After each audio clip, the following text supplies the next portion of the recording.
Hey everyone, Emily from Root and River bringing your Root and River tip of the week to you. So this week's tip harkens back to something that we do in the Root session, which is we establish a little bit of a framework or guidelines for our work together. And one of the elements that we touch on is to hold space. So what does that mean? Well, in everyday life, we are often too busy to really pause and allow thoughts or feelings or new ideas to fully bubble up and be considered. And so we sort of push them down or suppress them in that moment because we have stuff to do. We've got to get life done. What we do in the Root session is that we ask people to hold space so that all those feelings, those ideas, those bigger concepts can bubble up and they can be exposed to light and air.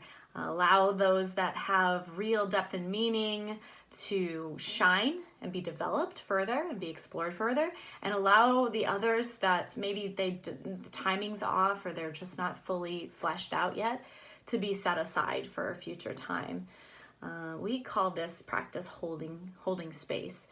And the reason also sometimes in everyday life that we don't allow things to bubble up is because they can bring up feelings that are difficult to deal with, sadness, anger, that kind of thing. And in our culture, we often don't have a lot of time or space in our everyday to do that. So my tip for you is to try to hold some space for yourself. Maybe it's in the morning, maybe it's at night, or maybe it's at the end of your week, where you just maybe set aside a few minutes to allow some of the thoughts and feelings to come up. Maybe consider the highlights of the week, the low points of the week, and learn from yourself what sort of started coming up. Because there's a lot of innovation that's there. There's a lot of learning that can be found, whether it's for you personally or for your business. So one of my favorite quotes is Einstein, and it's not that I'm so smart, it's just that I stay with my problems longer.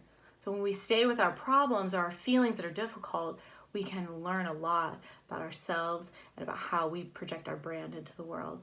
So that's my Root and River tip of the week. I hope you enjoy, and let me know how it goes. If you give it a try and you learn something, love to hear from you. All right, take care. Bye.